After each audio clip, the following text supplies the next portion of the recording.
കുറച്ചുകൂടി എടുക്കണോ? മതി മോളെ. വിശക്കുന്നുണ്ടെങ്കിൽ ദോശയോ മറ്റോ ഉണ്ടാക്കാം. അയ്യോ വേണ്ട, വയറ് നിറഞ്ഞു. അല്ല, അതിനൊന്നും കഴിച്ചില്ലല്ലോ. ആഹാരമൊക്കെ ഇത്രയേ ഉള്ളൂ.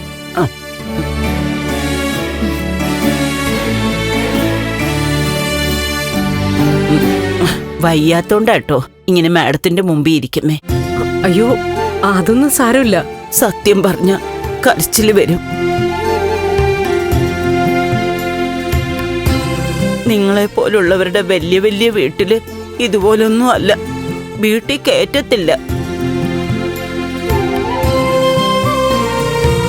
ഇങ്ങനെ ഇരുത്തി ആഹാരം തരാറില്ല. ദൈവാനുഗ്രഹം ഉണ്ടാവും നിങ്ങൾക്ക്.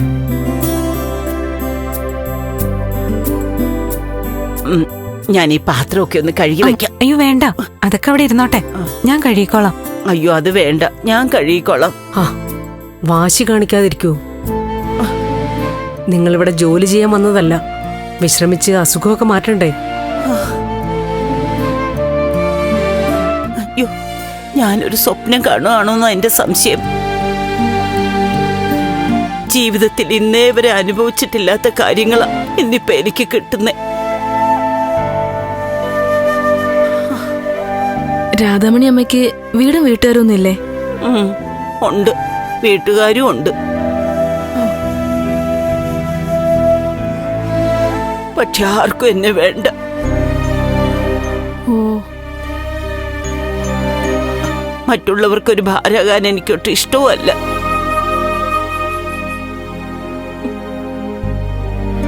മോനും മറ്റുള്ളവർക്കും ഒന്നും എന്നെ വേണ്ടെന്ന് തോന്നി തുടങ്ങിയപ്പോ ഞാൻ മെല്ലെ വീട്ടിൽ നിന്ന് ഇറങ്ങി.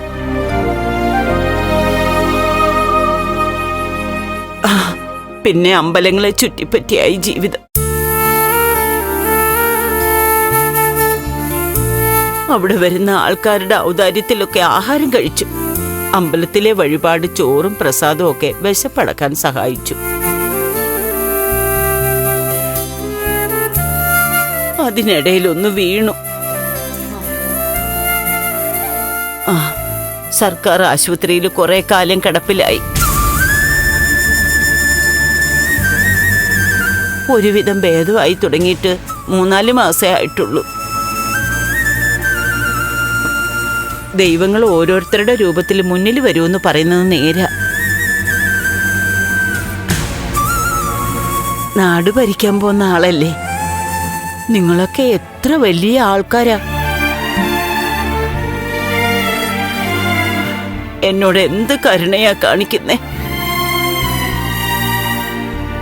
നരകവും ഭൂമി തന്നെ, സ്വർഗവും ഭൂമി തന്നെ.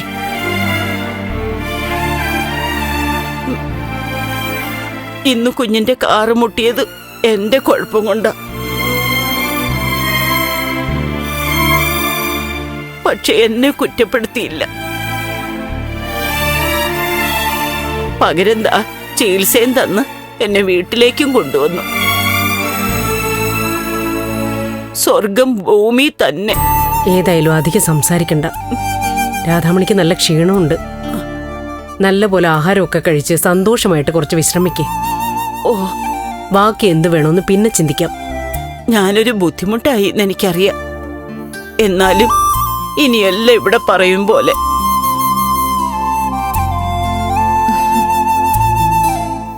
ദേവിക, നീ വീട്ടിൽ പോണോന്ന് പറഞ്ഞിട്ട് പോയിട്ട് വാ.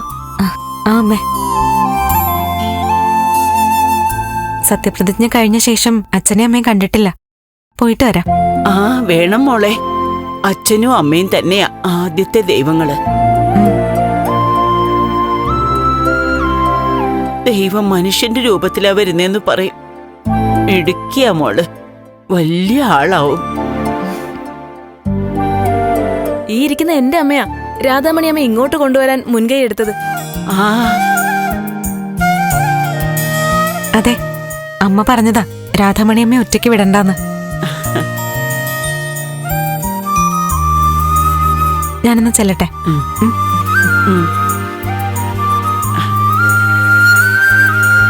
ഈ വീടിന്റെ ഭാഗ്യമാ ഇതുപോലൊരു മരുമോളെ കിട്ടിയത്.